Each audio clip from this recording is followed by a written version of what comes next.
Bom dia, colegas. Tudo bem?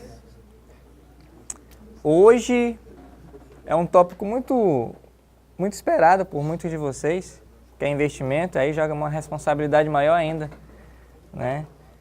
E tem colegas no grupo de educação financeira que são fantásticos para trabalhar esse tema, né? Eu venho trabalhando ele desde 2014, né? E tenho aprendido muito com os outros colegas também. É um tema interessante e a gente não vai nem tentar mencionar, a não ser para efeitos comparativos, por exemplo, poupança. Porque poupança é algo que já está meio que na corrente sanguínea do brasileiro. A gente vai querer extrapolar um pouquinho essa área. O tema é investimento financeiro. Então a gente vai tratar de produtos e serviços oferecidos pelo mercado financeiro. Não estou querendo dizer aqui que fazer investimentos financeiros vai ser melhor ou é melhor do que investir em terra, investir em gado, investir em casa, no mercado imobiliário. O que eu estou querendo deixar bem claro já para vocês hoje é que a gente vai estudar investimentos financeiros, não colocando ele num patamar acima de outros tipos de investimento, tá bom? Porque não tem como a gente abarcar tudo, né? E como? Alguns tipos de investimento, como investimento no negócio próprio, né? A exemplo do gado, ou investimento em terra, ele não é um investimento acessível para qualquer pessoa. Por bem, o projeto ele trabalha com investimentos financeiros, porque é acessível para todos nós. Existem algumas barreiras, existem algumas dificuldades, né, que a gente vai tratar aqui, né? Então, na verdade, a primeira parte, a gente vai ter um conteúdo, posso assim dizer, teórico, né, para entender alguns mecanismos, e depois a gente vai ver as características de alguns produtos financeiros que são acessíveis a nós, né? O interessante é que, por intermédio de ativos financeiros disponíveis no mercado, oferecidos por bancos, por exemplo, a gente consegue investir em gado, consegue investir em imóvel, consegue investir em ouro, consegue investir em dólar. Então, assim, ele abre uma gama de possibilidades muito grande, né? Então, a data ali está de ontem, né? 13 de dezembro, que foi quando eu terminei os slides, esqueci de alterar. E eu vou começar hoje com algumas indicações. Geralmente eu deixo as indicações de livros para o final, mas o pessoal já está cansado, já não anota mais a indicação, enfim. Então vou começar tratando agora pelas indicações. E eu trouxe 4 livros aqui para vocês, que eu particularmente gosto muito, principalmente para quem está iniciando, né? Então tem o Gustavo Cerbasi, né? A Ellen falou ontem aí de 2 autores, né? O Rafael Seabra e o Leandro Ávila, como educadores financeiros, para vocês acompanharem, né? Eu gosto também do Gustavo Cerbasi, e esse livro aí é bem introdução mesmo, para quem nunca viu nada, ou então tem muita dificuldade. Investimentos Inteligentes de Gustavo Cerbasi é um livro base para começar, né? Ele vai te dar uma orientação do que existe aí de mais acessível no mercado, quando você começa a extrapolar um pouco as suas limitações em relação à poupança, né? Sair um pouco apenas da caderneta de poupança. Às vezes a gente vai falar que poupança, mas não a caderneta, né? Mas poupança, o ato de economizar ou juntar dinheiro, aí tem que ter um pouquinho de cuidado.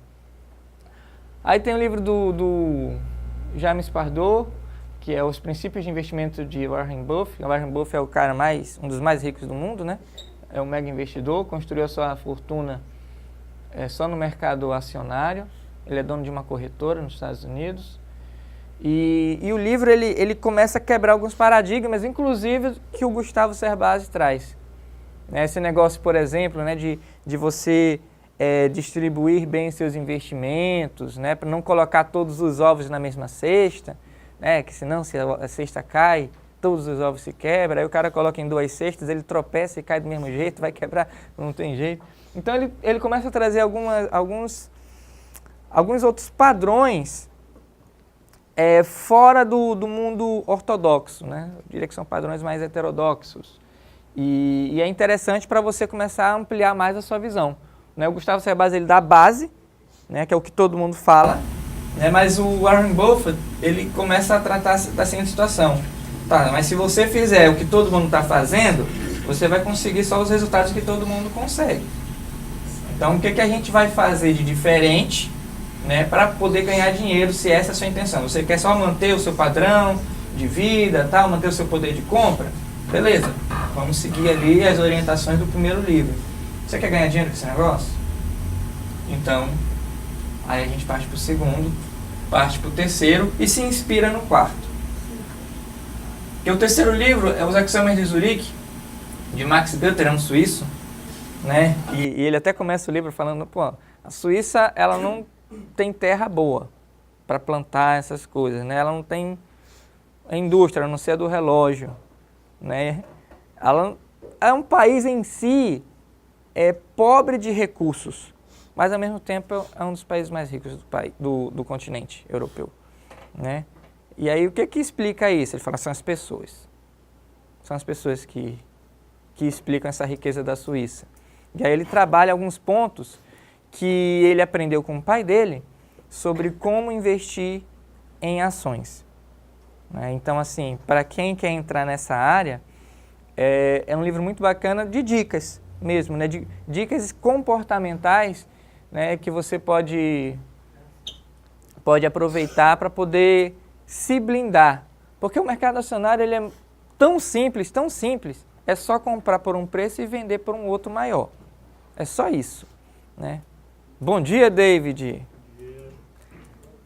É só isso. E por que a gente perde tanto dinheiro, ou então ganha tanto dinheiro? Né? Uma coisa que é simples assim, comprar barato e vender caro. A questão é que a gente não sabe quando é que está barato e quando é que dá caro, né? E o outro livro, pelo título, eu nunca compraria um livro desse, porque eu não gosto desse tipo, parece que tem uma pegada muito... autoajuda, os muito ricos e como eles conseguiram chegar lá. Né? Mas eu comprei por quê? Porque é do Max Gutter, né? E o cara tem uma leitura sensacional, né? Ele escreve muito bem, então a gente tem muita facilidade em ler o que ele está escrevendo. Eu falei, eu vou comprar porque é dele, né? E o livro realmente é muito bom. Aí, como eu falei, esse último é mais para inspirar, porque ele conta a história de 15 personagens americanos, entre eles, por exemplo, o dono da McDonald's, né, de como eles conseguiram do nada, são 15 pessoas que conseguiram do nada ficarem bilionários, né? É motivacional, né? Inspirador, né? Mas como foi escrito por ele, aí eu dei um crédito, né? E é bom. E nada também contra o livro motivacional, às vezes a gente precisa, né? Aí tá precisando de mais motivação, aí pega um livrinho e lê. Ok.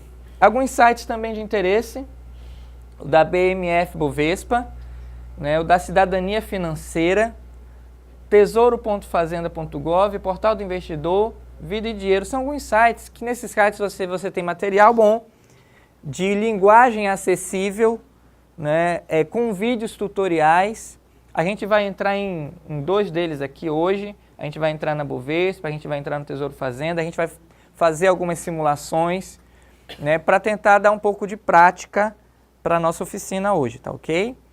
E aí vocês, mediante dúvidas, à medida que eu conseguir tirar as dúvidas, eu vou tirando. Se eu não conseguir, a gente vai anotar contato para ir descobrindo qual seria a possível resposta, né, que aí eu aprendo também. Né? Perfeito? Então são sites assim muito legais, que tem cursos, tem vídeos, tem conteúdos, de uma forma bem explicada para quem nunca viu. Né? Então, se a minha filha de 11 ou meu filho de 6 entrarem nesse site, eles vão começar a aprender. Ok, dada essa primeira introdução, a gente vai falar um pouco sobre planejamento financeiro. Porque planejamento financeiro, ele liga a todos os outros conteúdos, né, exceto mais a parte da psicologia, do nosso curso de educação financeira aqui do tribunal. Né? Porque começa com planejamento. Aí depois você vai conseguir fazer dívidas de forma mais consciente, né? Saber, inclusive, sobre crédito, sobre juros. E aí foi trabalhado isso no primeiro módulo, lá com o Kleber. Né? A partir do planejamento, você vai poder começar a se preparar melhor para a aposentadoria. A partir de planejamento, você é meio que automático, você começa a passar a ter, pelo menos em relação às finanças, um consumo mais consciente. Né? E você, a partir do planejamento, pode começar também a ter dinheiro para investir. Então a gente vai passar só rapidinho como é que são, pelo menos o que eu coloco, uns 5 passos, 4 passos, os 4 passos para um planejamento financeiro. O primeiro deles, é reunir a família. Se não houver diálogo familiar, vocês ganham juntos, vocês gastam juntos, se não houver um diálogo familiar sobre a parte orçamentária, a parte financeira, as chances do planejamento que vocês estão fazendo darem errado é grande. É praticamente que ele vai estar fadado ao fracasso, é isso que eu estou querendo dizer. Então, mulher não sabe quanto o marido ganha. Marido não sabe a situação financeira da mulher. Como é que eles vão conseguir se ajudar? Como é que eles vão conseguir se acertar? Lembra que eu falei ontem que meus pais brigavam? Mas eles se acertavam, eles conversavam. Porque se não houvesse conversa, provavelmente hoje eles estariam separados por problemas financeiros. Hoje eles estão casados. Poderiam estar separados, mas por outro motivo. Eles não estão separados por vários motivos. Um deles é porque eles se acertaram na questão do planejamento financeiro. Brigavam, mas brigavam porque estavam conversando, dialogando. Um sabia as finanças do outro. Existia transparência. Isso é importante. Ah, mas eu não admito minha mulher saber quanto eu ganho. Uma pena.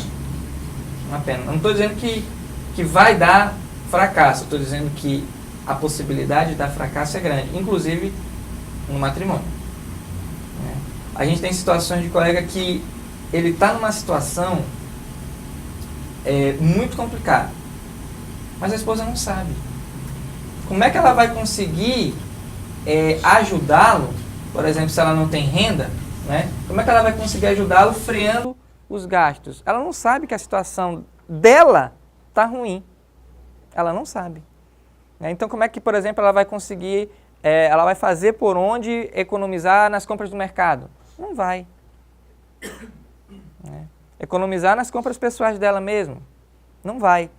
Então, tende a fracassar qualquer tipo de planejamento quando não há diálogo. A não ser que você more sozinho. Você mora sozinho, não depende de ninguém, ninguém gasta com você, ninguém ganha com você. Perfeito. Eu não estou falando aqui que tem que existir um orçamento único. Seria legal. Um orçamento da família. Pode ter o orçamento da esposa, o orçamento do marido, o orçamento do filho que já trabalha. Pode ter tudo na mesma casa, só que eles têm que conversar. Esses orçamentos têm que estar conversando. Perfeito, gente? O diálogo. Depois do diálogo, vem o estabelecimento da sua situação financeira. E a situação financeira, ela não se confunde aqui, eu não estou querendo dizer anotar gastos, anotar receitas, não é isso. É tipo uma fotografia que a gente faz por imposto de renda, por exemplo, saber qual é meu patrimônio. Porque eu posso ter, por exemplo, uma casa de 350 mil, eu não tenho, tá? Moro no bairro novo, eu não tenho uma casa de 350 mil. 180, só se for o bairro novo inteiro, né? Inclusive eu estou vendendo, tá? Se alguém tiver interesse, é um apartamento a 100 mil reais, estou vendendo mesmo. Embora eu goste muito de ir lá, mas é que eu vou casar e eu tenho que... A mulher não quer morar lá. Juntar os orçamentos. Tem que se juntar, né? Olha só. Tem uma casa de 350 mil, mas tenho dívidas delas de 450. Qual é a minha situação financeira? Eu tenho um porsante, mas eu tenho dívidas em relação a ele que é o dobro do valor de mercado dele. Qual é a minha situação financeira? Eu tenho uma casa de praia quitada. Beleza, essa casa de praia está quitada. Né? Então pega a casa de praia que vale 500 mil, pega o meu apartamento no bairro novo que vale 350, pega o meu possante que vale 80 mil. Somo tudo, são meus bens e direitos, não é a mesma coisa contábil, né? São meus bens e direitos. Quais são minhas obrigações? As minhas obrigações é que meu carro estou devendo 160, meu apartamento 450. Soma seus bens e direitos, soma as suas obrigações e faz a diferença. Qual é o seu patrimônio? É mais ou menos o que a gente faz com o imposto de renda, relaciona lá os bens, direitos, pagamentos e tal. É isso, é uma fotografia naquele momento.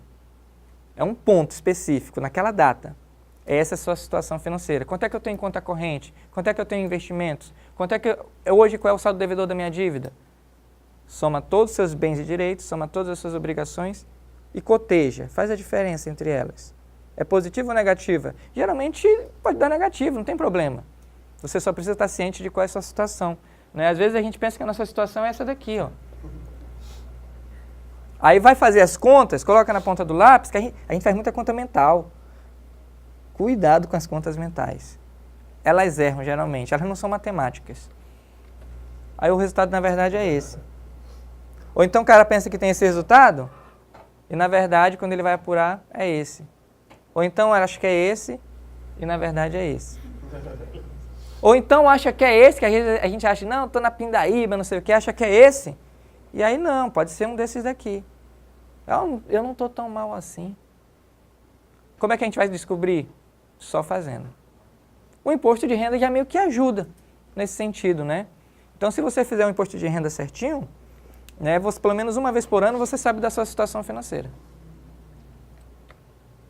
Então, pode utilizar essa ferramenta, que é obrigatória para nós, para tentar identificar. Né? Não precisa fazer isso todo mês, né? Porque você tem uma noção da sua situação, né? E dependendo das circunstâncias, ela varia pouco durante o ano.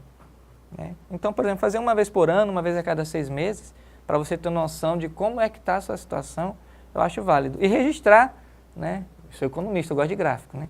Aí você registra, por exemplo, depois de 3 anos, se fizer 6 meses, você aí já tem 1, 2, 3, 4, 5, 6, você já dá uma série histórica bacana. Eu estou evoluindo para cima ou para baixo, né? Ou evoluindo, né? Como é que está a minha situação? Eu estou melhorando ou não? Vocês já tiveram a preocupação, talvez, de pegar os impostos de renda de vocês passados? Que lá aparece, né? Todos os seus bens e direitos, seus pagamentos. Aí lá aparece o cotejamento. Está aumentando ou está diminuindo? O que está acontecendo? As ideias das consultorias, elas foram fantásticas, mas a gente tem que ter a responsabilidade de saber até onde a gente consegue ir. Até onde o elástico estica, né? E não que a gente não estava conseguindo fazer as consultorias em termos de competência. Né? A equipe é boa, mas fazer a consultoria, por exemplo, para a distância, né, era complicado demais. Então o acompanhamento ficava prejudicado. Né? Quando você tem sessões que você consegue estar face to face, aí é outra coisa. Né? Agora, de longe, que eram muitos colegas do interior, a maioria do interior que faziam consultoria, era mais complicado. Então, começou a surgirem alguns problemas, aí por conta disso, né, nós resolvemos, e outras coisas também, né? Como é que ia remunerar isso daí? Né? Por intermédio de instrutoria, por exemplo, né? Porque é trabalho, dá trabalho, não é algo... Então, sim, vários fatores, aí acabou que não tem mais a consultoria. Mas eu entendo essa colocação, né? E assisto razão a ela, né? O curso, ele acaba vendo as questões de uma forma geral, né? Porque não tem como eu entrar na especificidade de cada um de vocês. E a gente sempre coloca, eu lembro da Júcia aqui falando, agora é com vocês, agora é com vocês. E quando a gente fala é com vocês, não quer dizer que é com vocês sozinho, né? E ela, por exemplo, ela deixou o e-mail dela, né? Eu acabei não colocando o meu, né? Mas, já você pode fazer uma pergunta, estou com uma dúvida aqui, ou então estou com essa situação, a gente está aberto, tá? Então, pelo menos eu estou bem aberto, né? Tem um e-mail da Educação Financeira, né? Tem pessoas que eu acho que estão mandando e-mail, né, pedindo ajuda, né, para alguns casos específicos. Então, assim, o programa ele está aí, ele está aberto, né? E quando ele tiver funcionamento, a gente está para ajudar. Tá bom? Como eu falei ontem, a gente faz por amor mesmo, que a gente gosta. Né? Não sou somente eu, acho que os outros instrutores também. Né? Por fim, primeiro passo, diálogo. Segundo passo, identificar a situação financeira, porque qualquer tomada de decisão você tem que saber qual é a sua situação financeira. Terceiro passo, sonhos, objetivos. A melhor maneira de a gente realizar sonhos é parando de sonhar, é colocando realmente a mão na massa, mãos à obra. Né? E por que os sonhos aqui seriam um terceiro passo? Porque, como eu falei ontem, às vezes ficar controlando o dinheiro não é um negócio que gera uma boa impressão, dá desprazer na maioria das pessoas. E gastar dinheiro dá prazer, né? E nós, seres humanos, a gente busca prazer e evita desprazer. Prazer então, imediato, né? Prazer imediato, né? Então, a gente tende a não fazer certos tipos de controle em detrimento dos nossos gastos. Acontece que até a palavra controle ela é chata, né? Uma vez eu estava conversando com esqueci o nome, é de Brasília, num encontro lá no Rio de Janeiro sobre uma conferência internacional de educação financeira que eu estava. E eu conversando com ele, aí ele falou comigo assim, você tem namorada? Você é casado? Eu falei, eu tenho uma namorada. Você gosta de uma namorada controladora? Eu falei, não, eu não gosto.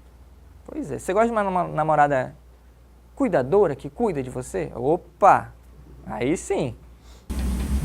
Pois é, que as finanças é a mesma coisa, né? Se a gente tiver essa mentalidade de controlar dinheiro, vai ser chato. Agora, cuidar do dinheiro, aí é outra coisa, é diferente. Então, na verdade, a gente tem que cuidar do nosso dinheiro. E cuidar de forma profissional. Então, você estabelecer o que você quer, os seus sonhos, vai te ajudar a, eventualmente, você precisar fazer algum corte no orçamento, porque eu estou parando de gastar com isso em prol de algo que eu quero para mim, que eu considero um sonho. Só não pode estar sonhando o sonho errado, aí é bagaceira, né? Tem que sonhar o sonho certo, e nem sempre a gente sabe o que é certo para a gente. Lembra do livro que eu citei ontem, né? Do Barry Schwartz, O Paradoxo da Escolha. Nem sempre a gente sabe o que é melhor para a gente. A gente só vai descobrir isso depois que fez, né? Eu sonho em assistir um jogo de futebol da Copa do Mundo ao vivo no estádio e tal.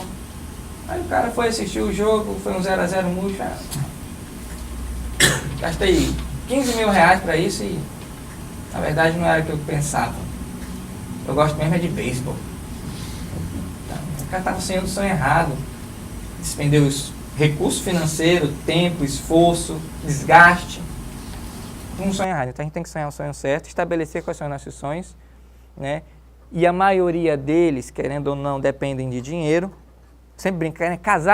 Casar precisa de dinheiro para casar? Aí tem gente que, não precisa, tá bom, não precisa então, mas para manter o casamento precisa, filho. E o amor? Não, o amor não. Para manter o casamento precisa de dinheiro. Eu não estou falando que precisa ter dinheiro. Estou querendo dizer que precisa conversar sobre dinheiro, precisa estar em harmonia, em sintonia, o pensamento sobre dinheiro dos dois. Não precisa concordar, mas tem que estar em sintonia. Tem que seguir para o mesmo rumo. Então estabeleça os sonhos, sabe a sua situação financeira? Aí fica até mais fácil de você colocar sonhos realistas. Não confunda sonho com delírio. Vou dar um exemplo aqui, não relacionado à finança, mas por exemplo, eu sonho num país melhor, né? Mais justo, mais honesto por parte nossa. Vou falar de deputado, não nem de político. Nós sermos mais honestos. Que aí é um reflexo que nós, que somos possíveis candidatos a no futuro estar na política também, né? Ter uma política honesta. Eu sonho com isso. Talvez meu filho consiga vislumbrar alguma coisa nesse sentido, ou os netos deles. Eu não sei, mas eu sonho ainda em ver. Não é delírio. Delírio é eu pensar que ano que vem eu vou estar jogando pela seleção brasileira na Copa do Mundo. Isso é delírio. Talvez para o meu filho seja um sonho estar jogando pela seleção brasileira em alguma Copa do Mundo. Para ele pode ser um sonho. Para mim isso é delírio. Não tenho mais a mínima condição, né? Então não confunda sonho com delírio. Então quando você identifica a sua situação financeira, isso te ajuda a você sonhar coisas mais realísticas e não ficar delirando. Perfeito? Isso não quer dizer que você não tem que sonhar alto. Sonha alto porque você é do tamanho dos seus sonhos. Eu não acredito muito nisso, mas eu tenho quase certeza que os sonhos limitam o nosso tamanho. Então, se você sonha aqui, o máximo que você vai chegar, provavelmente é aqui. Se você sonha aqui, você pode chegar até aqui. Pode passar, né? Mas dificilmente você passa. Geralmente eu sonhei aqui, então vou ficar por aqui. O máximo que cheguei é aqui, né? Então, o sonho é um delimitador do nosso tamanho. Então, quanto mais alto a gente sonha, melhor. Só que não pode delirar. estabeleceu os sonhos, aí sim você vai para o orçamento. Perceba que planejamento financeiro, ele não se confunde com orçamento. O orçamento é só uma parte. A última etapa, a quarta etapa. A primeira é diálogo, a segunda é isso, situação financeira, identificar a situação financeira. A terceira é estabelecer quais são os seus sonhos. Qual é o sonho do marido, qual é o sonho da esposa, qual é o sonho do casal junto. Aí começa o conflito, né? Começa pelo qual? Tenta começar pelo casal. Uma viagem com a família, por exemplo. Né? Quando a gente fala em sonho, também pensa que é algo mirabolante, é pular de paraquedas. Não. E se for também é fácil. Aqui em Porto Velho tem. Acho que é 600, 700 reais que pula. Né? Para realizar um sonho, estou falando de sonho. Tem sonho que custa 20 mil. O cara pagar 600, 700 reais para pular de paraquedas, acho que está de boa. Né? Se dá de planejar, planejando, consegue. Vai 50 reais por mês aí, rapidinho ele, em menos de um ano ele já está, em um ano, né? Em um ano ele já está pulando, talvez. Tá? E aí, na quarta etapa, identificado os sonhos, você vai lá fazer a sua receita, a sua despesa, seu orçamento mensal. Nós somos mensalistas, né? Em outros países, o pensamento é anual, ou quinzenal, ou semanal. Você pergunta nos Estados Unidos quanto é que o camarada ganha, ele fala 150 mil dólares por ano. Eu não falo em mês, eu falo em ano. Alguns países na Europa recebem por semana, outros recebem por ano, e outros recebem de 15 em 15 dias. Quinta-feira sim, quinta-feira não. Quinta-feira sim, quinta-feira não. Então o pensamento deles muda, o ciclo orçamentário deles vai mudar. O nosso não, é mensalista, a gente tem um grande trunfo. A gente tem uma data para receber. Quem é autônomo recebe renda variável, é mais difícil ainda. Né? Então a gente não tem muita desculpa para não fazer. Né? E aí ninguém aqui não ficou ensinando como é que faz um orçamento. Ah, pega a sua receita, pega a sua despesa, porque isso daí é um beabá.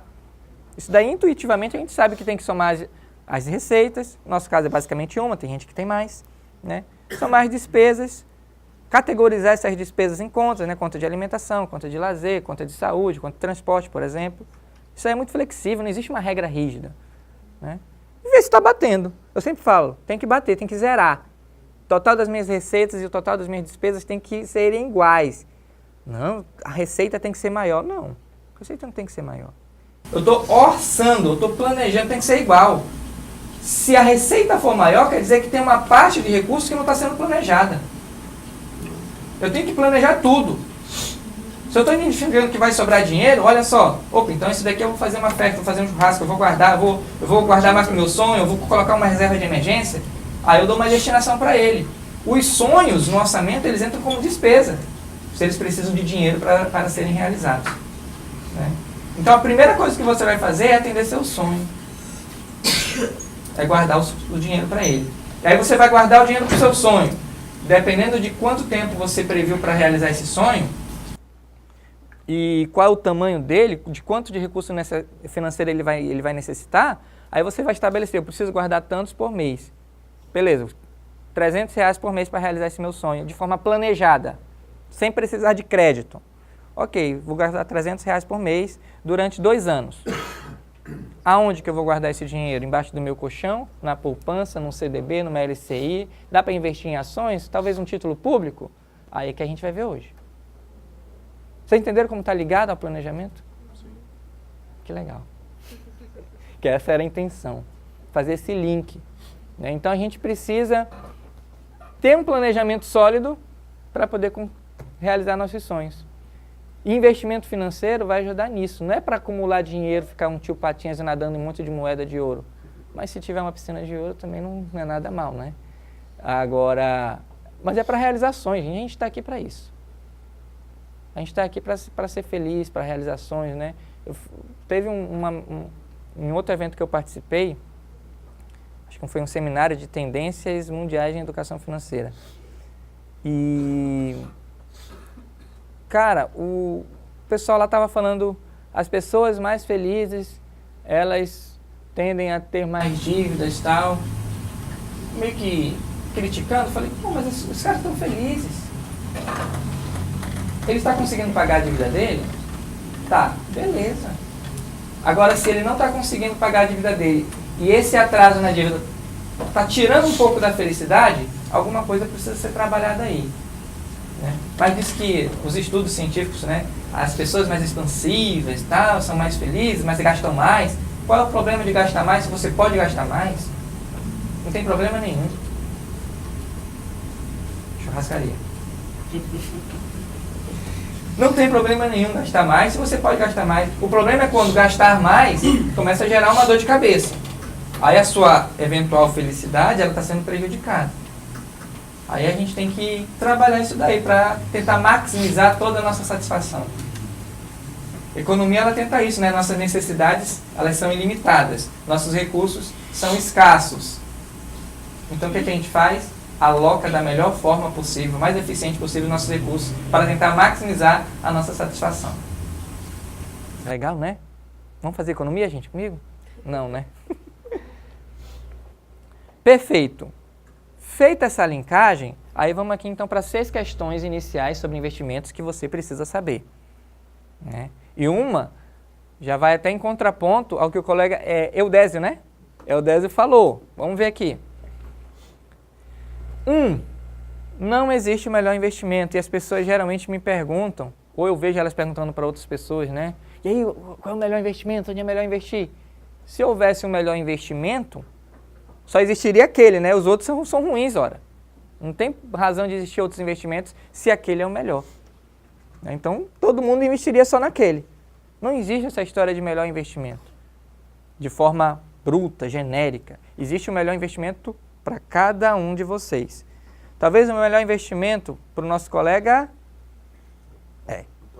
Antônio Marcos seja a poupança. Porque vai depender do objetivo que ele quer, do prazo que ele quer e do valor que ele quer. Então, meu objetivo é ir para a Europa no ano de 2018. Beleza. Quanto? Eu já tenho 8 mil. Quero juntar só mais 7 para formar 15. Né? Então, vou juntar 7 mil aí no período de 6 meses. Eu falei objetivo. E o tempo, né? Falta o tempo 2018, né? Eu falei, até final de 2018, né? Então, eu tenho um objetivo, ir para a Europa, o tempo até final de 2018 e o quanto que vai custar isso, né? Para ele vai ser 7 mil durante 6 meses. Ele vai precisar juntar e trabalhar isso no orçamento, porque 15 mil ele já tem e está rendendo juros para ele. Perfeito. Aí você vai estudar, a partir dessa situação específica, qual é o melhor investimento. Se é a poupança, se é um CDB, se é uma LCI, se é um título público, se é ação. Aí vai precisar ele identificar. O meu papel aqui hoje é que vocês tenham condições de saberem selecionar seus próprios investimentos a partir das necessidades de vocês. Esse é meu maior propósito aqui. É desafiador, é difícil. Porque selecionar é a 6ª função mental, uma das funções mentais mais... É a maior função mental que existe entre as 6. Não é analisar, não é sintetizar, não é interpretar, não é identificar. É julgar. Você vai fazer um julgamento. Qual é o melhor investimento para mim? E ao final a gente vai fazer um exercício, né, didático para ver se pelo menos eu consegui um pouco alcançar esse objetivo. Não existe melhor investimento. 2. Não espere sobrar dinheiro, seu Adásio. E aqui entra num tema polêmico mesmo, né? Porque Charleson, gente, muita coisa não, o que eu estou falando aqui é o que eu penso, do que eu estudo, do que eu vejo, do que eu leio, é o que eu penso, do que eu assisto, né? Então não tomem como verdade absoluta. Só peço para tomar como uma pessoa que gosta do tema e estuda o tema. E o que eu falo é o seguinte, não espere sobrar dinheiro, porque se a gente for esperar sobrar dinheiro para investir, quando é que a gente vai começar a investir? Né? Então parece um paradoxo, mas o cara, mesmo com dívida, ele tem que começar a investir de alguma forma, na minha opinião. Humilde e sincera opinião. Ele precisa investir de alguma forma. Estou falando que ele vai investir muito não. Né? Pode começar pouquinho. Tem que começar provavelmente na poupança. Mas cria o hábito.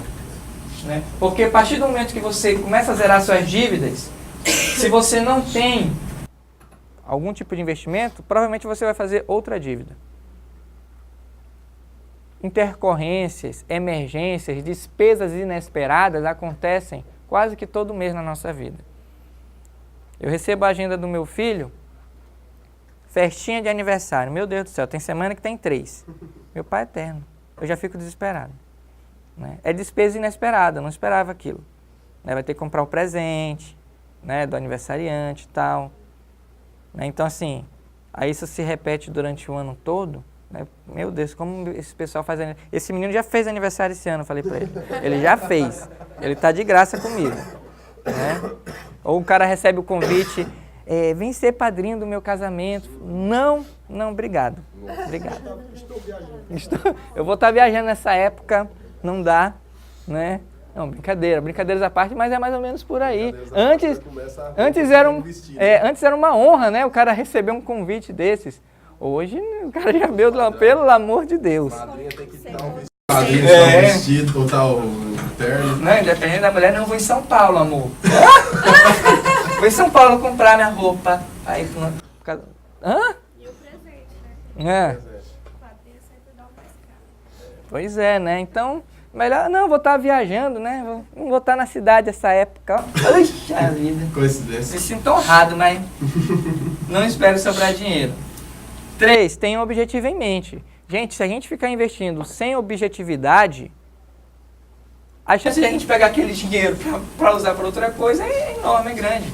Então, se você não tiver nenhum tipo de objetivo, então não precisa investir. E aí o que eu falo é o seguinte, sempre existe no mínimo um objetivo, despesas para emergência, porque elas acontecem, simplesmente assim. Né? Falei para vocês, né? Meu carro foi arrombado, pegaram meu lindo e maravilhoso notebook, na verdade pegaram minha mochila, né? E o que tinha mais valioso nela era o notebook. E aí eu tive que comprar outro. Aí eu falei, se eu não tivesse dinheiro, né? Dinheiro de emergência. Aí o dinheiro de emergência que eu tinha não era suficiente para bancar todo o estrago do vidro. Né? E o vidro não tinha aqui no estado, não tinha vidro no estado. Teve que vir do Acre. Eu falei, no Acre tem? No Acre tem o vidro? Nada contra o Acre, mas poxa vida, né? Aí eu tive que pagar o dobro do preço do vidro. Praticamente o dobro, porque... Não, se tivesse em Vilhena, você não ia pagar nada mais. Mas como está vindo do Acre, é outra, aí tem que pagar quase o dobro. Tá bom, pagar, né? Aí tive que comprar outro notebook. Óbvio que minhas despesas de emergência não tinham... elas não eram suficientes para isso. Tinha lá 800, 900 reais que eu tinha guardado. Né? Só que aí se eu for fazer um empréstimo, ou precisar usar o cartão de crédito, que foi o que eu fiz, usei o cartão, né? Lindas parcelas, 10 vezes, né? O notebook. Se eu não tivesse a reserva de emergência, por exemplo, fosse fazer um empréstimo. Eu usei crédito, mas não foi um empréstimo, né? Porque eu pretendo pagar o cartão, então não vou pagar juros. Né? Mas vamos supor que seja um empréstimo. Aí eu vou passar a fazer um empréstimo com valor total aí, com despesa total, 3 mil reais. Ah, o carro não tem seguro, né? 3 mil reais. Perfeito, 3 mil reais. Aí eu teria que fazer um empréstimo de 3 mil. Se eu tenho 900, por exemplo, de reserva de emergência, o meu empréstimo seria só de 2.100. É melhor fazer um empréstimo de 3 mil de 2.100.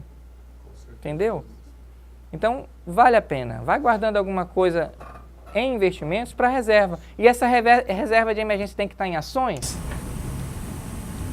O objetivo dela não é para emergência? A qualquer momento pode acontecer, né? Então, por exemplo, de cara, a melhor opção para ela, uma das melhores, é a poupança. Poupança não é ruim. Só que como a gente já conhece, a gente vai tratar hoje aqui de outros assuntos, de outros ativos financeiros.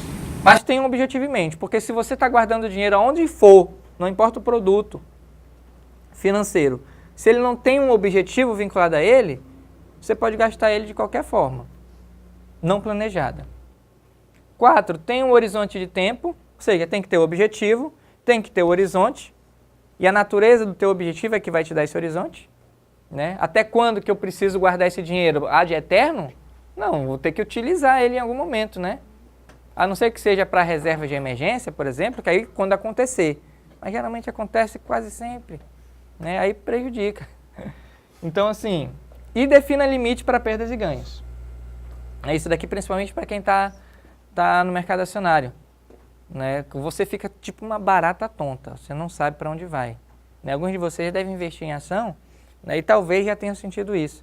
Mas a partir do momento que você define, não, eu quero perder até isso, e eu quero ganhar até isso, porque às vezes a ação está subindo, não vou vender agora porque ela vai subir mais, aí de repente despenca. Então defina seu limite, eu quero 15% de lucro aqui nessa minha negociação, ou 10% de perda. E aí tem sisteminhas de qualquer banco, corretora, né, que você programa a venda dela. Quando ela bater esse valor, pode emitir a ordem de venda. Legal. Quando bater esse valor, coloca para vender. Se vai vender é outra coisa, mas se está no preço de mercado, vende. E outra coisa, a gente precisa se conhecer, né? Conheça-te a ti mesmo. Né? E a gente vai fazer um exercício para identificar, para a gente se conhecer um pouco. Né? Em relação ao nosso perfil de investidor. Todo mundo aqui tem um perfil de investidor. Mas, Charles, você não tem investimento. Não tem investimento, mas aí você tem o seu perfil de investidor. Aí a gente vai tentar descobrir qual é aqui. Né? Um indicativo, um indício. Como eu falei, todo teste, ele não testa, na verdade. Mas ele pode dar uma dica, um indício, para a gente identificar aonde é que eu vou investir. Porque a gente, sabendo o nosso perfil, fica mais fácil de até selecionar e escolher melhor. O meu perfil é esse, então talvez eu tenha dificuldade em lidar, em termos comportamentais mesmo, com esse outro tipo de investimento. Meu perfil é muito conservador, então talvez eu tenha dificuldade de operar no mercado de ações. Eu entendo tudo de ações, mas o meu tic-teco aqui, quando se trata de ações, porque eu penso como conservador, ele pode dar problema. Eu posso acabar, por mais que eu entenda, posso acabar perdendo dinheiro. Porque eu não me comporto como uma pessoa arrojada, que é uma característica de quem investe em ação. Mas isso daí é flexível, a gente não vai também tratar isso de forma rígida. Então, ok, tem o conservador, o perfil conservador, o moderado e o agressivo. Tá? Eu analisei que para o carro que eu tenho, eu sou professor de estatística, né? Então gosto de probabilidade. Né? A probabilidade de eu utilizar o seguro, considerando o valor da franquia dele e o valor que eu pagaria do prêmio, né? O prêmio dele, não compensaria para mim, que moro na cidade. Né? Apesar de pegar BR, é o bairro novo, na verdade já é trânsito normal ali. Né? Então assim, eu avaliei custo-benefício e falei, não vale a pena. Né? O seguro, não vale a pena. Para mim, né? Eu já bati meu carro e agora eu tive esse problema no vidro. Né? Com esses dois intercorrências, se eu tivesse feito seguro, eu teria economizado, digamos assim, em torno de uns R$ 1.500. Né? Então assim, então era melhor ter feito seguro. Financeiramente, realmente, não ter feito foi uma decisão financeira errada. Né? Mas eu tive 2 incidentes, né? É difícil a gente ter 2 incidentes. No meu histórico, né? É difícil ter 2 incidentes. A batida eu estava errado, né? E o furto, vacilo meu de ter deixado a mochila. Né? E aí quebrar no vidro. Né? Então, assim, tem que avaliar caso a caso, né? O brasileiro, e eu sou brasileiro, né? A gente não tem muito a cultura do seguro, né? Eu tenho seguro de vida, por causa dos meus filhos, né? Falei, bom, vou fazer um seguro. Mas o do carro eu não fiz desse, né? E esse eu não pretendo mais fazer também, né? Mas num próximo, talvez eu já faça, tá bom? A gente vai aprendendo, né? Vai aprendendo.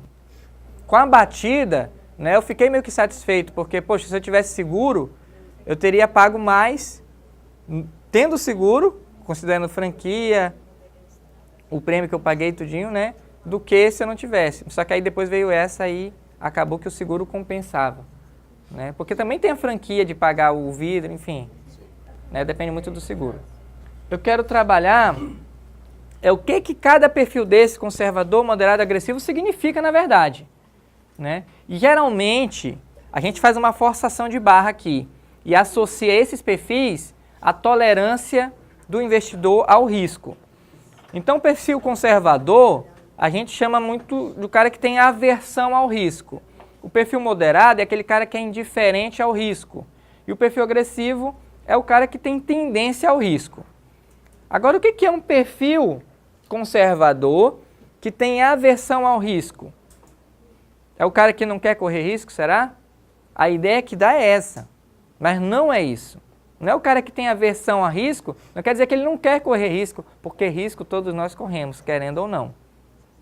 O que acontece é o seguinte, o cara que tem aversão a risco, ele é o cara mais normal, vamos dizer assim, né? E a maioria das pessoas tem aversão a risco, porque ela aceita assumir mais riscos, desde que ela tenha alguma garantia ou expectativas de maiores retornos. Esse é o conservador, então. Esse é o conservador.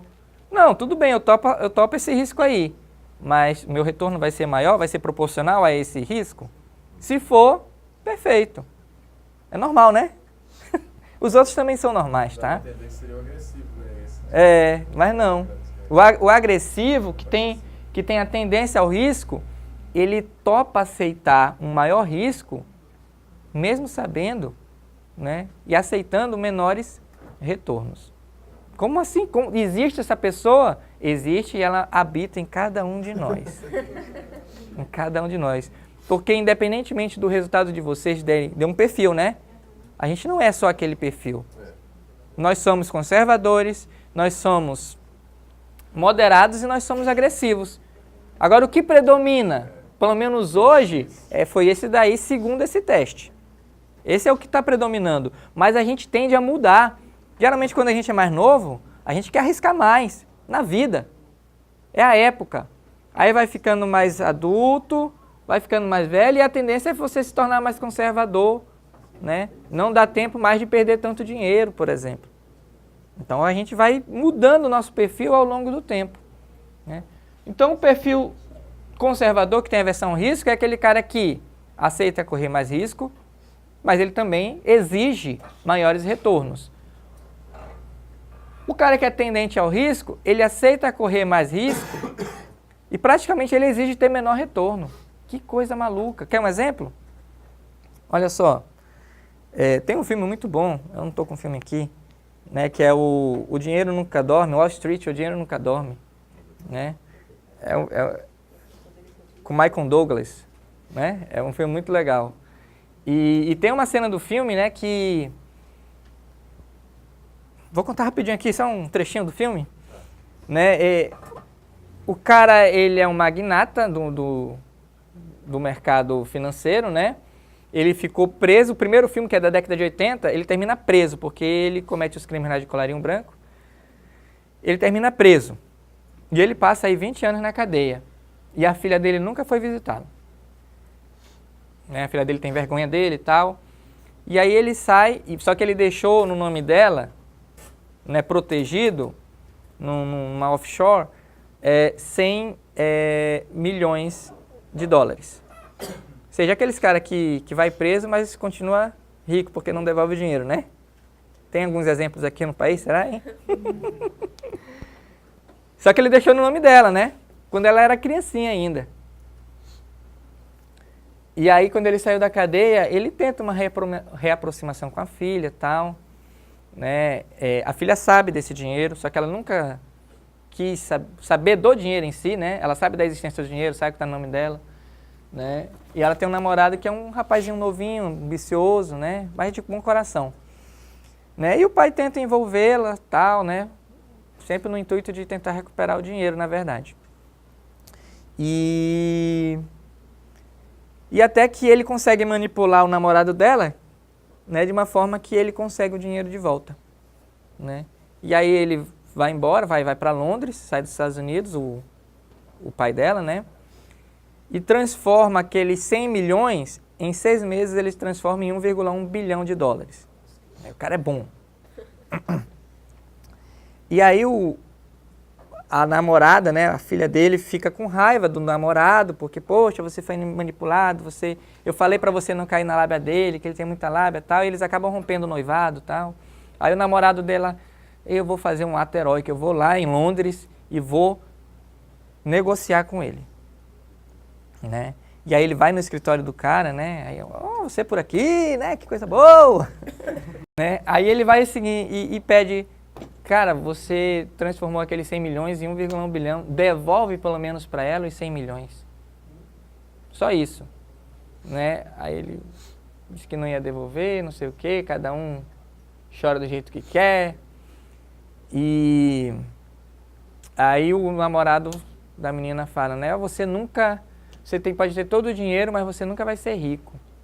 Né? Aí ele fala, mas não é pelo dinheiro, é só pelo jogo. Né? Esse cara é agressivo. Ele gosta de correr riscos maiores e não exige retornos maiores porque ele já tem muito dinheiro. Mas a emoção de estar jogando é outra coisa. Né? De ser um jogador no mercado financeiro, para ele é diferente. E nós? E nós, por exemplo, se a gente tem 5 mil reais para investir, e você é uma pessoa conservadora ou moderada, nada te impede de destinar 200 reais, 100 reais, 250 reais para o mercado de ações.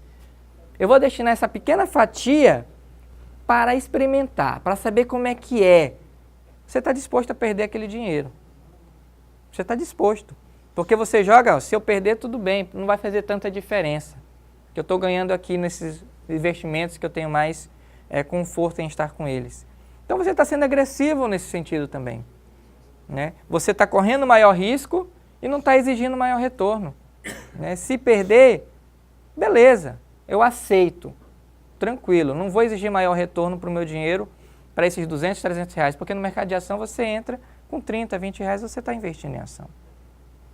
Né? E o moderado, então, é aquele que tanto faz, tanto fez, né? Para mim, esse cara talvez seja o cara que não é normal, né?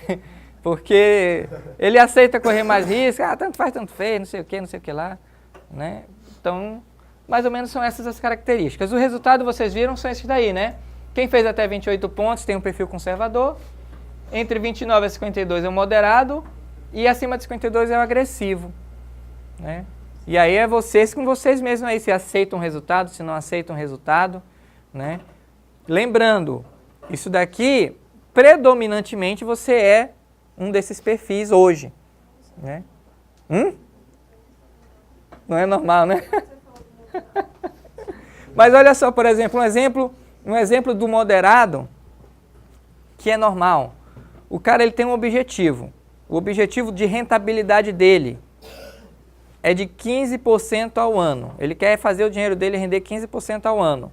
Aí chega em agosto, setembro. Chegou setembro, os investimentos dele estão rendendo 9%, por exemplo. 7%. Meus investimentos, a gente já está em setembro e só rendeu 7%. Então eu vou tirar meus investimentos daqui e vou jogar em algo de maior risco. Mas o meu objetivo de rentabilidade continua sendo 15%, ele não muda. Então ele aceita correr maior risco para tentar alcançar o mesmo objetivo. Ele não vai mudar, ele não vai aumentar. O meu objetivo de rentabilidade anual vai ser 20% agora, porque eu estou investindo em ações. Tirei de CDB e estou investindo em ações. Não vai ser mais 20%. Continua sendo 15%, ele não muda, né, a exigência de rentabilidade dele. Ele aumenta o risco, mas não muda a exigência. É normal também, tá aplicando, tá? Agora eu vou passar esse vídeo aqui, né? Já rodou o WhatsApp da vida aí, então muitos de vocês já viram, né? Mas ele tem uma mensagem que eu acho muito bacana.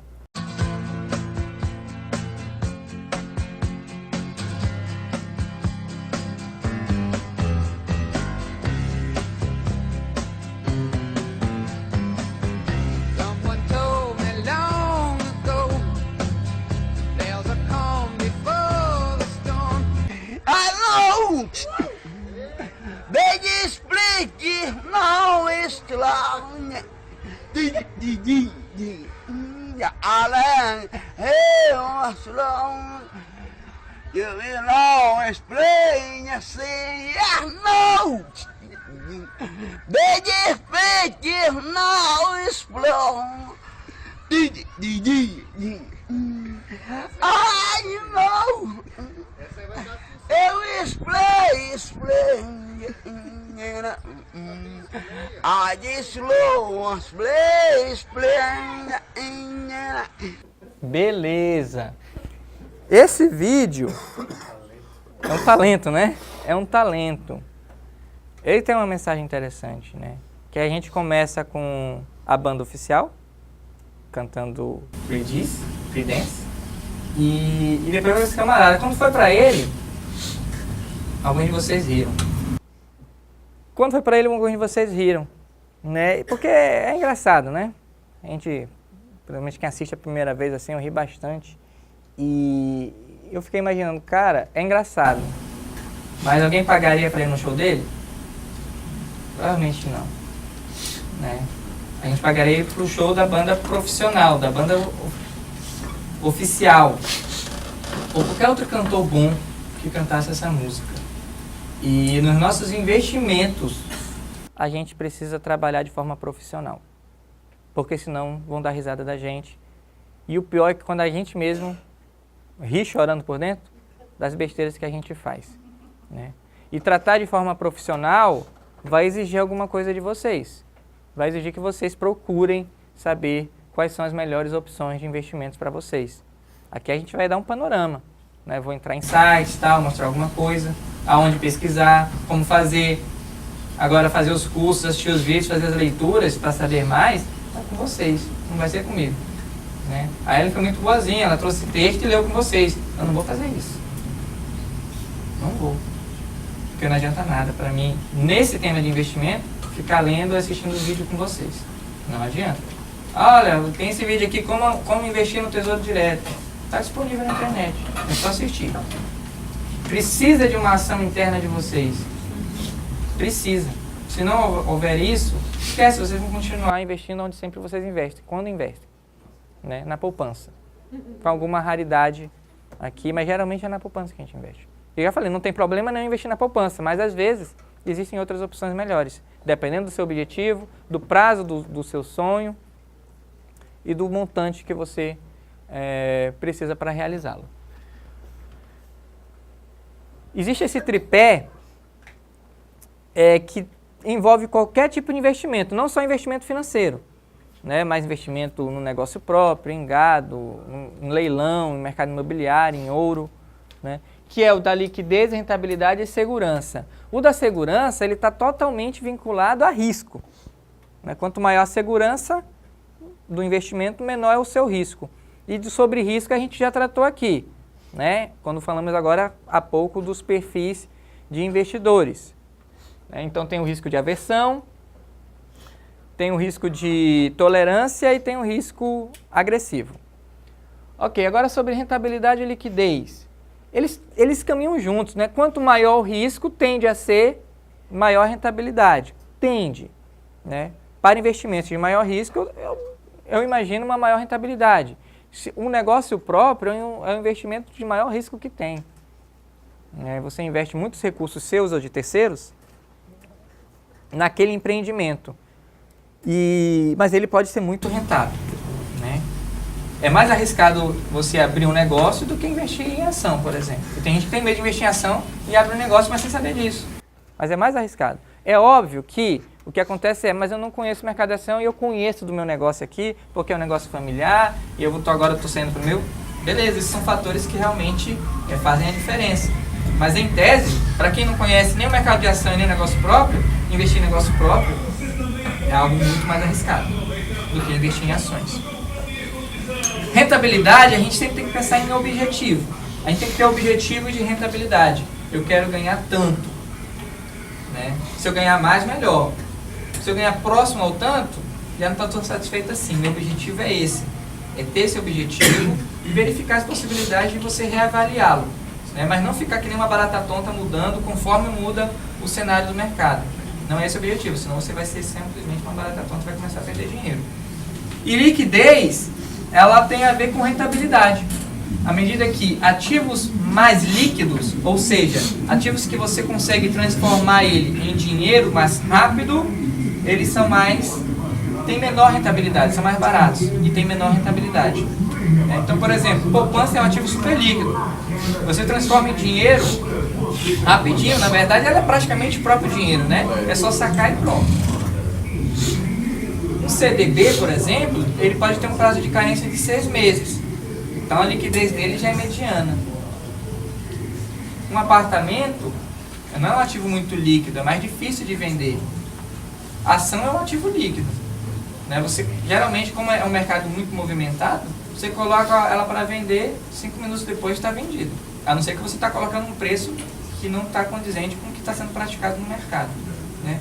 Então, quanto maior a liquidez, tende a ser menor a rentabilidade.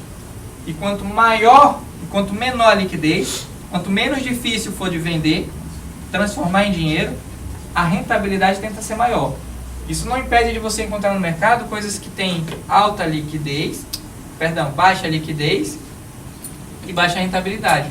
Alguns tipos de CDBs mesmo, eu vejo que o cara está me pedindo 1 ano de carência para ter essa rentabilidade. Ou seja, tem alta liquidez e baixa liquidez e baixa rentabilidade. Não tem sentido para mim, mas tem gente que compra. Né? Tem gente que compra. Então a gente sempre tem que analisar qual é a liquidez desse investimento, qual é a rentabilidade esperada dele, e qual é o risco dele. Isso é uma análise que tem que fazer conjunto para qualquer tipo de investimento, não é só financeiro. Para qualquer tipo de investimento. Liquidez, rentabilidade e risco.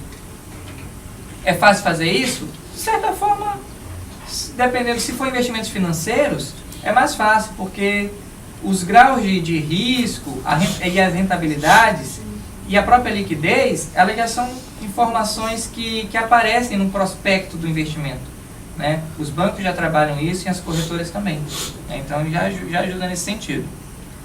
3 obstáculos ao investidor iniciante. O primeiro é simplesmente o ponto de interrogação, a gente não conhece. E o que a gente não conhece, a gente simplesmente acaba se afastando, né? Porque é um processo de mudança. E aí o que acontece poxa, investindo na poupança não é a melhor coisa, eu já sei que não é, mas também pelo menos está rendendo um dinheirinho, né? E aí eu vou passar por outras coisas, aí vai começar a ter imposto de renda, e pode ter não sei o quê. Ou seja, o cara não conhece, ele está fazendo algumas ilações, né? Alguns pensamentos generalistas sobre todos os outros tipos de investimentos, como se só a poupança ela fosse isenta de imposto de renda. E tem outros investimentos que também não são. Ele não conhece e tem medo de conhecer. Ou então, não procura simplesmente conhecer, né? Quem quer, dá um jeito. Quem não quer, arruma desculpa. Que aí fica falando, não, mas aí eu não sei como é que vai, tá, não sei o que, não sei como me instruir. Pelo amor de Deus, o Google tá aí. Joga lá, como investir em tal coisa, e ele vai te dar uma resposta. E aí você vai investigar se realmente aquela resposta é verdadeira nos sites oficiais. Né? Tá falando de mercado financeiro, tem que tratar de CVM, Banco Central, tem que ver esses sites, né? Que são autarquias e agências que regulam esse mercado. A multiplicidade de escolhas, você pode investir, quando se trata de mercado financeiro, em muita coisa. Fundos de investimento, por exemplo, existem milhões. Derivativos, todo dia surge um, são infinitas as quantidades. Então, assim, quanto mais opções nós temos, pior. Existe um certo nível de quantidade de opções, né, que é bacana, faz a gente fazer algumas escolhas, né, é melhor do que não ter opção nenhuma. Só que quando essas opções elas vão florescendo cada vez mais, vão ficando maiores, o cara começa a pirar, ele não sabe. Porque ele vai perder muito tempo se ele for parar para analisar todas as possibilidades. Ele vai chegar aos 80 anos e não vai ter terminado, né? Então acaba atrapalhando. E no mercado financeiro muitas opções existem, muitas mesmo, né? E isso também é um obstáculo para o investidor iniciante. E o outro são as nomenclaturas, né? Então se usa às vezes, eu acabei de falar aqui derivativos, né? Aí tem swap, aí tem ações, ordem stop de ações. São coisas que a gente não está habituado no nosso dia a dia, né? Causa estranheza, e essa estranheza ela causa um certo afastamento. Eu que não vou ver isso daí, que vai dar uma dor de cabeça, eu não vou conseguir entender, eu, se eu entender ainda vou fazer besteira, né? Só que a gente precisa bloquear isso aos poucos, né? Ninguém vai chegar aqui e entender de todos esses termos e tal. Tem muita coisa que eu não conheço, né? O cara fala em D mais 4, D mais 0, né? Que é o dia que você deu a ordem, mas o dinheiro só vai cair 4 dias depois, por exemplo, em D mais 4. Mas lá só está D mais 4, ou D mais 00, cara, O que é D mais 0,0? A gente não sabe, desconhece algumas expressões, algumas nomenclaturas, e isso também é um obstáculo. A gente precisa vencer esse obstáculo, começando a ler aos poucos sobre o assunto que a gente quer investir.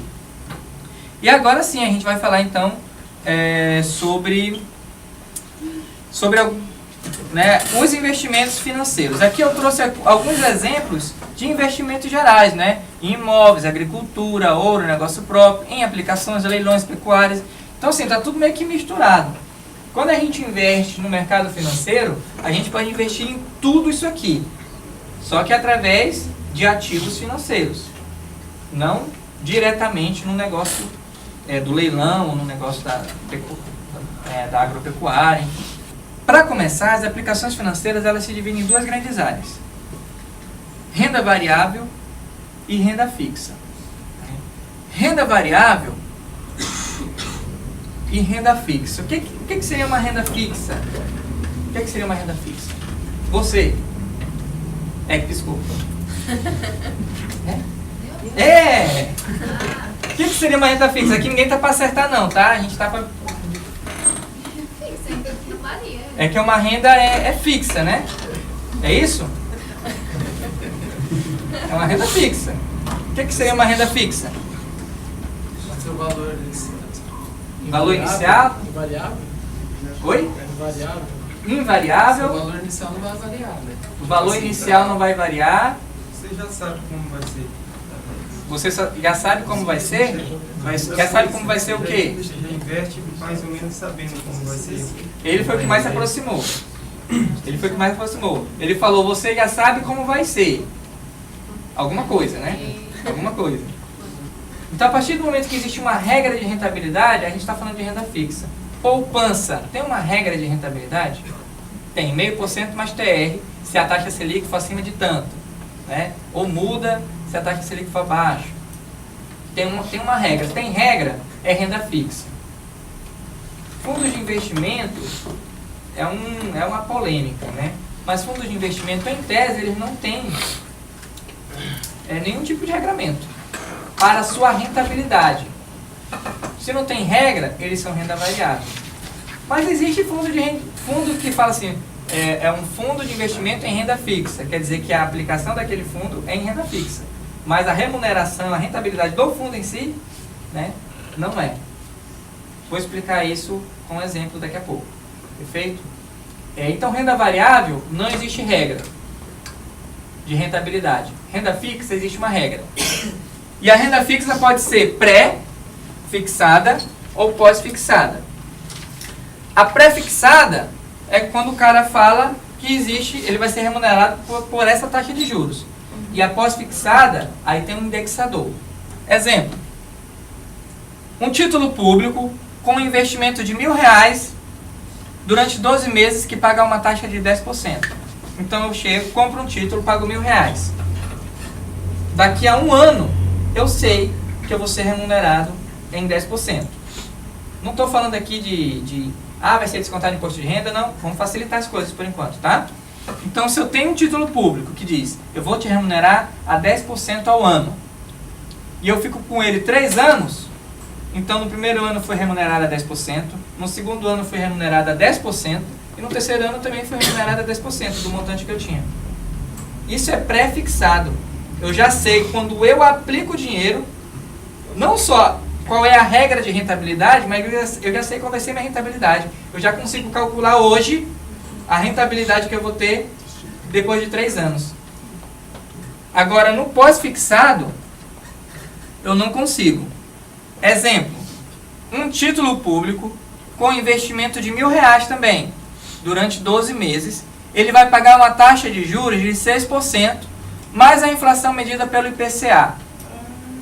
Aí ele indexou. No caso aqui eu coloquei IPCA, poderia ser IGPM, poderia ser uma taxa CDI, uma Selic, etc. O que é CDI? Às vezes também chamado só de DI. Viu esse nome DI ou CDI? É uma taxa de juros, é um certificado de depósito interbancário. Ela é muito parecida com a Selic. Ela sempre está um pouquinho abaixo da Selic. Selic está 7, CDI vai estar 6,95, 6,97. Selic está 20, a CDI deve estar 19,90, é bem pertinho, né? Então ela se assemelha muito. É uma taxa praticada entre bancos, né? O banco também precisa de dinheiro emprestado, né? E aí ele pega dinheiro com outro banco. A taxa de juros que um banco cobra do outro quando está emprestando dinheiro é chamada de CDI, tá? E a Selic é a taxa básica de juros da economia que remunera boa parte da dívida da União com os seus credores. Então vocês percebam aqui que existe uma regra. A regra é 6% mais o IPCA, que é o índice de inflação, né? O índice de preço ao consumidor amplo, calculado pelo IBGE. Só que hoje, se eu investir nesse título, eu não sei quanto é que eu vou ter daqui a 1 ano, nem daqui a 2 anos, nem daqui a 3 anos. Porque eu não sei quanto é que vai dar o IPCA, não sei. Então não tenho como saber. Eu sei que a regra existe, é renda fixa. Mas os juros, ele só vai ser fixado depois. Então é juros pós-fixado. Tranquilo esse esquema aqui, né? É fácil, né? Quando a gente começa a entender, não é um bicho de 7 cabeças. Renda variável não tem regra para remunerar. Renda fixa existe uma regra. E a renda fixa pode ter uma regra que eu já sei quanto é que eu vou ganhar e pode ter uma regra que eu não sei ainda. Poupança é renda fixa, existe a regra. Ela é pré-fixada ou pós-fixada? Eu acho que ela pode fixar. Pode fixar. Da taxa de juros. Pré ou pós? Pode. Pós. Porque é 0,5% mais TR, a regra básica dela. A TR é a taxa referencial e a gente não sabe, ela varia. Não sei quanto é que vai dar, só sei que uma coisa, é baixa. Né? Essa é a única verdade que a gente sabe. Perfeito. Então agora vamos começar a ver alguns tipos de ativos financeiros. E eu selecionei 1, 2, 3, 4, 5. Esses 5 aí. A gente vai ver títulos públicos, nós vamos ver CDBs, LCIs, ações e fundos de investimento. Perfeito? Títulos públicos. O que são valor mínimo e rentabilidade? Título público, explicando não de forma técnica, mas de forma, acho que mais acessível, é a gente emprestar dinheiro para o governo. Quando a gente empresta dinheiro para alguém, a gente tem que analisar o quê? Se a pessoa, no mínimo, vai ter condições de me devolver o dinheiro. Então, a principal questão quando você investe em título público é: o governo vai ter condições de me pagar? Aí é uma avaliação pessoal que você vai fazer com base no que as pessoas falam. Todo mundo fala que aqui no Brasil, por exemplo, né, o melhor negócio do mundo é investir em título público. Por quê? Porque diz que é muito seguro, né? E eu, Charles, qual é a tua opinião pessoal? Eu acredito nisso também. Eu acho muito bacana, né? É um investimento acessível. Hoje ele é barato, porque o valor mínimo é de R$30. Esse título público é o Tesouro Direto. Tesouro Direto. A gente vai entrar agora no site do Tesouro, né? Então, você emprestar dinheiro para o governo, uma maneira de se fazer isso é por intermédio de títulos públicos. E como é que você empresta? Tesouro Direto. Tudo online, não precisa ir em canto nenhum. Só precisa fazer o seu cadastro, mas isso você faz pela internet. Ok? Rentabilidade. A rentabilidade é muito boa em relação à poupança. É uma rentabilidade boa demais, né? E aí agora eu vou conectar aqui na internet, que a gente vai entrar no site, vamos ver algumas situações interessantes, né? Para depois vocês pesquisarem mais ainda. É aquele negócio, né? O cara está dando a vara e a isca que você depois vai ter que pescar. Tá bom? Não vou dar o peixe. www.tesourodireto.gov.br. Ele é bem dinâmico. Ó. Conheça o Tesouro Direto. Conheça as vantagens. Galeria de vídeos. Aqui tem vídeo para tudo quanto é jeito. Como investir. Quais são os títulos à venda. Simulador financeiro. E por aí vai. Não, por aí vai não. Terminou aqui. Simulador financeiro. Por exemplo, títulos à venda. Preços e taxas dos títulos públicos disponíveis para investir. Tesouro IPCA mais 2024. NTNB Príncipe. Pelo amor de Deus. que quer dizer isso? O que está entre parênteses aqui desconsidera. Por quê? Porque antes era o nome do título. Só que ninguém entendia bulhufas. E o governo, para tentar popularizar a venda dos seus títulos, ele mudou os nomes. Né? Antes o cara tinha que ter nota, o NTNB, Nota do Tesouro Nacional B, que era a série B. Aqui Nota do Tesouro Nacional série B. Aqui Nota do Tesouro Nacional também série B. Aí pagamento do principal. Enfim, mudou. Esquece o que está entre parênteses, tá? Aqui, ó, letra do Tesouro Nacional, nota do Tesouro Nacional série E. Enfim, deixa isso pra lá. Agora aqui, ó, tesouro. Todos começam com tesouro, ó. Tesouro, tesouro, tesouro. Aí vem IPCA, ou seja, todos esses daqui são indexados ao IPCA. Se eles são indexados ao IPCA, eles são renda pré ou pós? Pós. Né? Só vou saber a minha rentabilidade ao final do período. Porque eu não sei hoje quanto é que deu IPCA. Mas existe uma regra. É renda fixa. IPCA+, ó, porque todos estão indexados ao IPCA. E esse vai vencer em 2024. Esse vai vencer em 2035. Esse vai vencer em 2045. Esse aqui vai vencer em 2026. Esse aqui em 2035. E esse aqui em 2050. É uma excelente maneira, por exemplo, de você se preparar para a aposentadoria. Barata, não é também algo extraordinário, né? Eu vou ficar milionário. Não.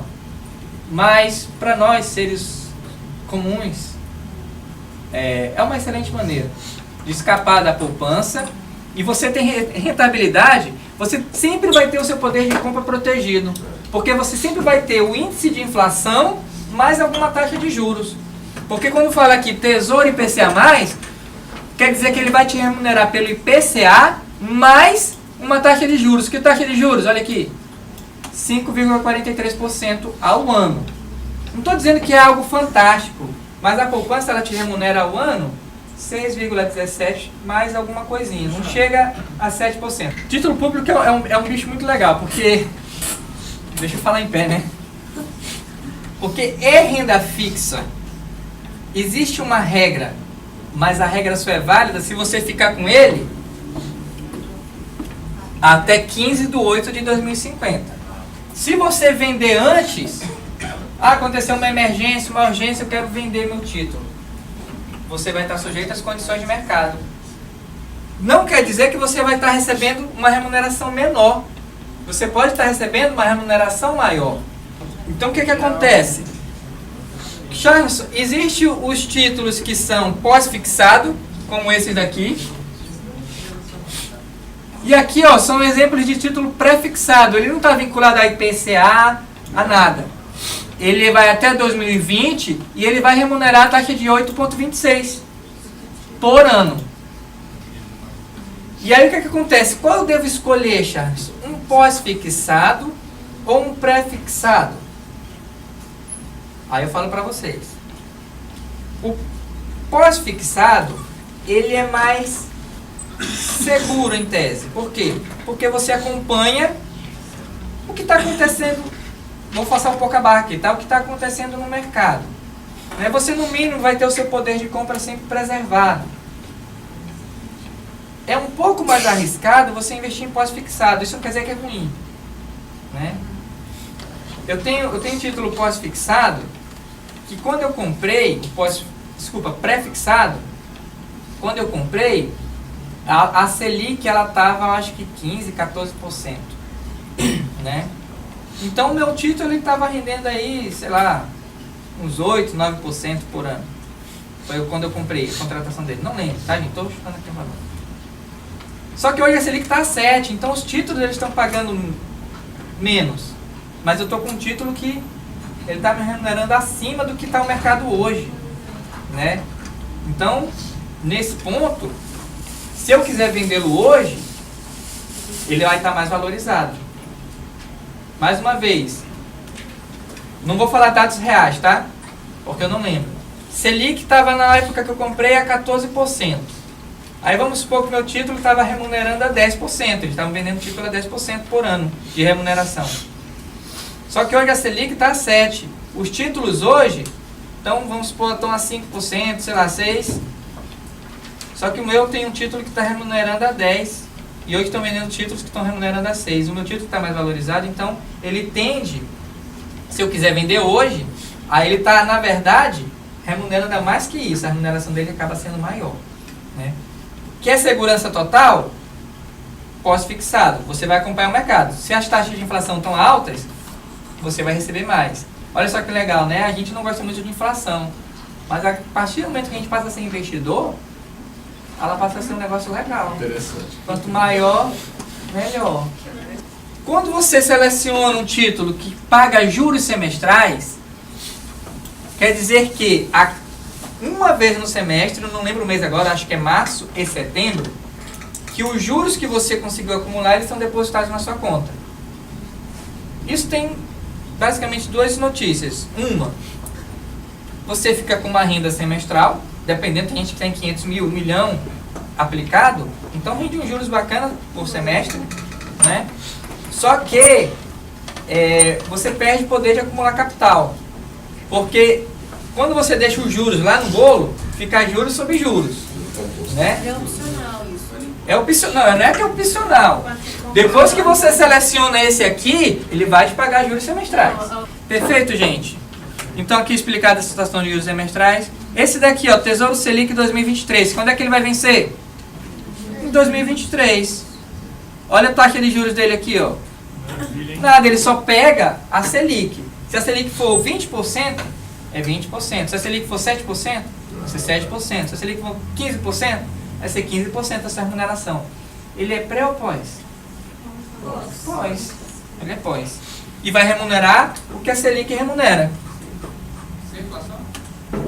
Sem inflação, sem nada. O que a Selic remunera, né? Então você tem escolhas aqui de formas diversas que podem satisfazer a sua necessidade. Uma delas deve satisfazer.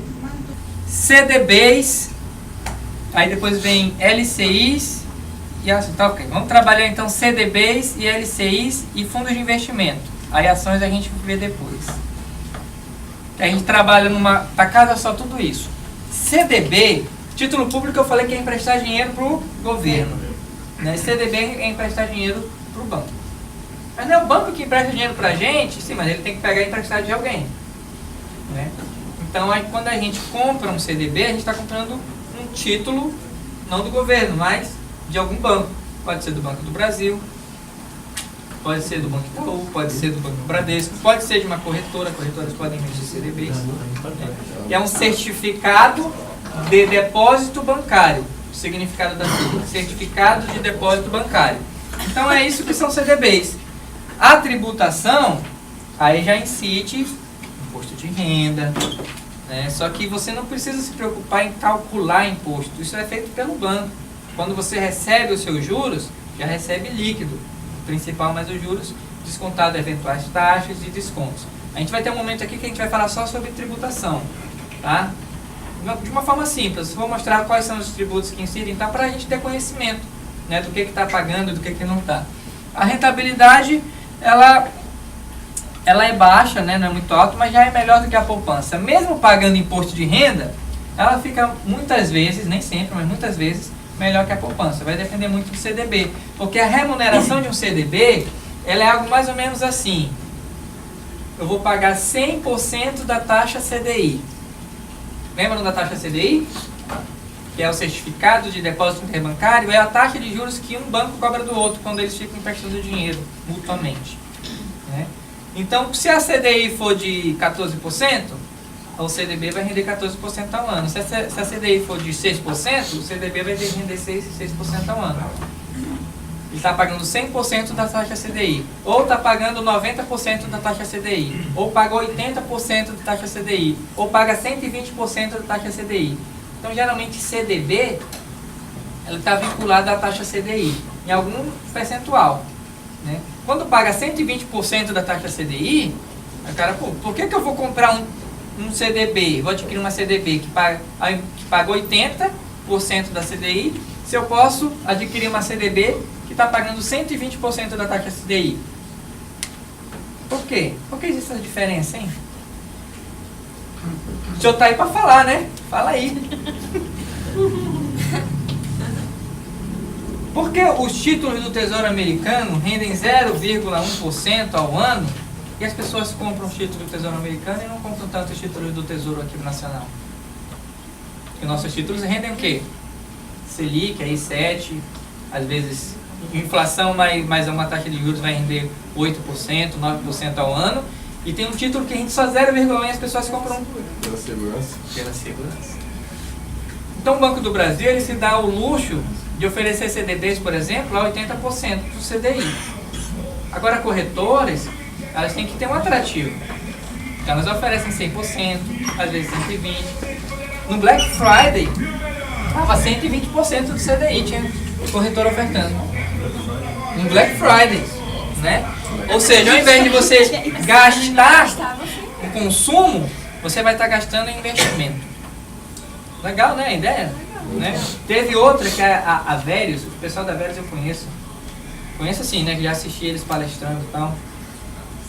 O Rodrigo Souto Maior, que é o CEO dela, e um cara muito, muito fantástico. Um jovem rapaz, mais novo que eu ainda, e fantástico a mente dele para essa área. Né? E eles fizeram também na Black Friday, né? Porque lá só pode entrar com uma conta lá acima de 12 mil. Eles que abaixo disso não compensa para eles, né? Só que aí na Black Friday tava, a partir de 2 mil você consegue abrir a sua conta aqui e já investe com a gente. Poxa, legal, né? Eu não investi, né? Legal, né? Porque eu acho que tem que ter, na verdade tem que ter um patamar maior ali para poder investir com ele. 2 mil é mais para divulgar a empresa, né? Então assim, a rentabilidade ela vai estar vinculada a algum indexador, que geralmente é o CDI. Se ela está vinculada a algum indexador, existe uma regra, né? Renda fixa, né? E ela pode ser pré ou pós. Nesse caso aí, ela vai ser? Ela é vinculada ao indexador, é pós. É pós, porque eu não sei quanto é que vai ser o CDI. Ela paga 100% do CDI, 80% do CDI, 120% do CDI. Eu só vou saber depois. Quanto é que deu o CDI? Ah, o CDI foi 7%. Então ela vai pagar 120% em cima de 7%. E aqui, LCI. LCI não é diretamente um empréstimo para o banco. Porque com o CDB, o banco faz o que quiser com o seu dinheiro. Né? É como você tomar um empréstimo do banco, um CDC, um consignado, você vai fazer o que quiser. Agora, quando você faz um financiamento, ele é específico para alguma coisa. O banco está te dando aquele dinheiro, que às vezes nem transita com você, né? Mas para quê? Para você comprar material de construção, para você comprar um carro, para você comprar uma casa, é específico, é destinado. Na LCI é uma letra de crédito imobiliário. Então o banco vai pegar o dinheiro que você está investindo e ele vai investir no mercado imobiliário. A LCA, que é a irmã gêmea, que não está aqui, mas é a irmã gêmea, é a letra de crédito do agronegócio. O banco vai pegar o dinheiro e vai investir em agronegócio. Então você está investindo em agronegócio quando compra uma LCA, indiretamente. Mas tá. Elas têm as mesmas características, LCA e LCA, todas as mesmas. A questão é que para você investir em LCA, o recurso mínimo ele é maior. Né? Hoje eu não sei quanto é que tá? Desculpa aí, mas eu não consegui acompanhar. Eu sei que antes a LCA era mil reais. Aí parece que mudou depois para 5 mil. LCA era 30, porque muda de banco para banco. Né? Muda de banco. Enquanto a LCI do Banco do Brasil era R$1.000, a LCI da Caixa eu acho que já era 5 mil. Né? Hoje a LCI do Banco do Brasil está 1.000. Aí tem a LCI e a LCA de corretora também. Né? Que aí eu não sei quanto é que está. A gente tem que procurar. Né? Eu não tenho uma maior alavancagem nos meus investimentos, por quê? Porque eu não consigo, eu não quero, eu não procuro mais coisas. À medida que eu procuro mais coisas, eu consigo investir melhor. Conhecimento é a chave do sucesso. Lembra de ontem? Sociedade do Conhecimento? Nós estamos na área do conhecimento. Né? Então a gente tem que buscar incessantemente todo tipo de conhecimento que seja funcional para a gente. Conhecimento que não serve, não adianta. Né? Ele pode ser maravilhoso, né? Mas para mim ele não está servindo, pelo menos naquele momento da minha vida. É importante eu saber que existe, beleza, mas eu vou me aprofundar no que é funcional para mim. Que a gente não pode confundir conhecimento com informação, né? A gente tem dados, aí dos dados a gente gera informação e da informação gera conhecimento. Ações depois e fundos. Fundos eles não são um investimento, na verdade fundos é um serviço de investimento. Você está dando dinheiro para uma pessoa que é profissional na área, um profissional na área, para ele investir o seu dinheiro. É isso que é fundo. Fundo ele tem um CNPJ próprio. Então se eu compro o fundo do Banco do Brasil e o Banco do Brasil quebra, o meu dinheiro está todo guardado, porque o fundo ele tem um CNPJ específico. O dinheiro está com um fundo, não está mais no banco. Tá? Então você tem que averiguar não a liquidez do banco, não ou da corretora, né? Do banco que você está investindo. Você tem que ver do fundo. Esse fundo ele existe há quanto tempo? Ele está há quanto tempo no mercado?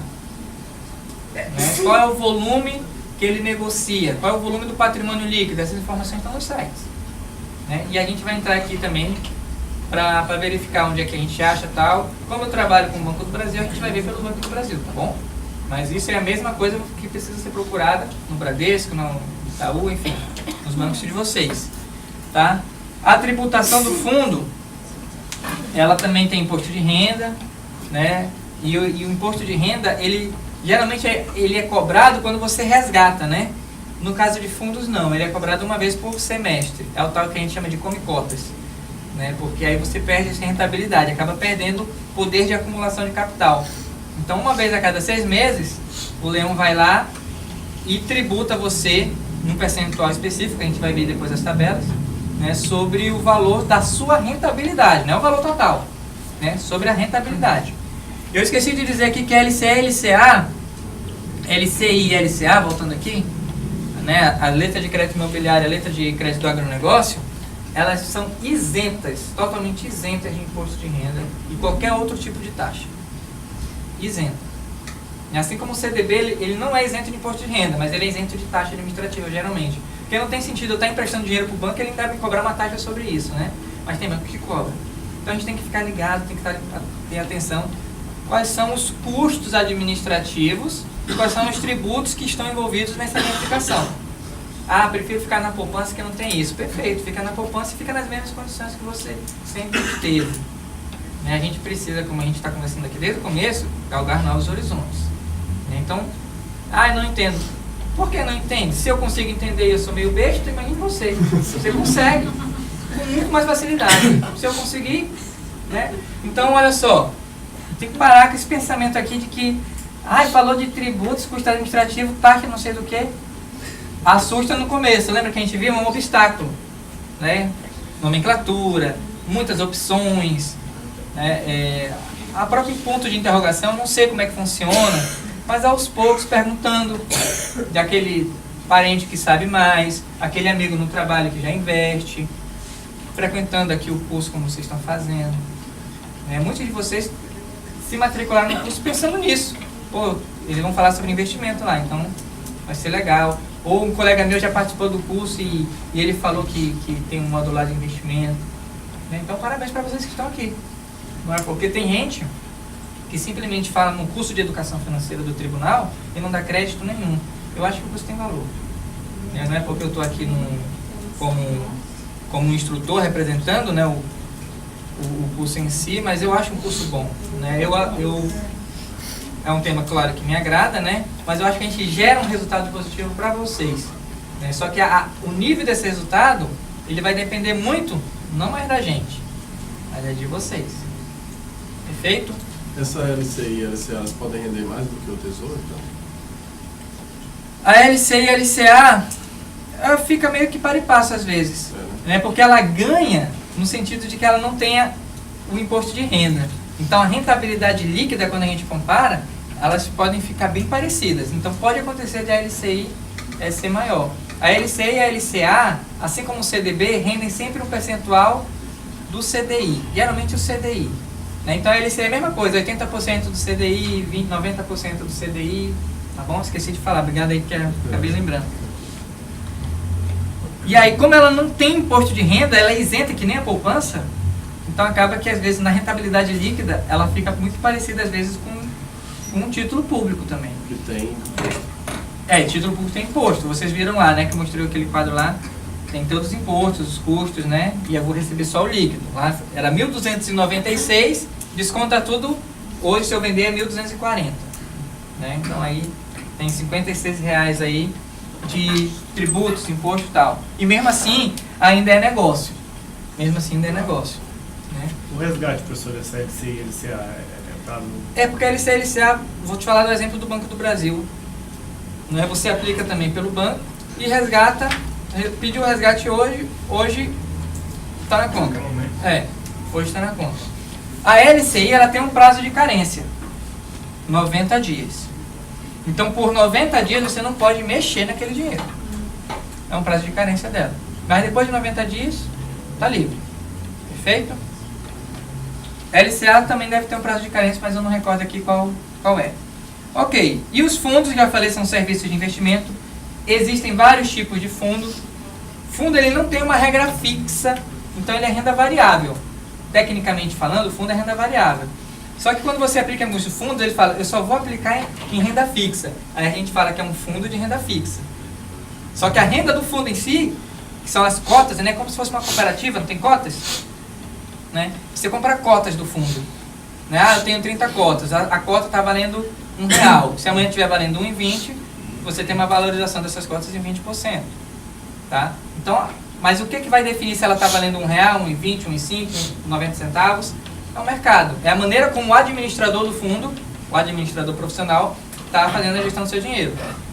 Aí ele pega todo aquele dinheiro e vai aplicar em títulos públicos, em CDBs. Aí, ele só está aplicando em renda fixa? Aí a gente diz é um fundo de renda fixa. Ele aplica em renda variável? Então é um fundo de ações, por exemplo. Aplica em ações? É um fundo multimercado, aplica em várias coisas. Tá bom? Bem, gente, eu acho que é mais ou menos isso. Eu estou mostrando alguns caminhos que vocês precisam trilhar se quiserem ser investidores. Né? E não esperem sobrar dinheiro para isso. Começa com pouco, porque dá para começar com pouco. É óbvio que a gente não, quando começa com pouco, a ideia não é ter rentabilidade, não vai ter rentabilidade alta. A ideia é você conhecer. É você criar o hábito, né, de fazer esse tipo de investimento que não seja poupança, tá bom?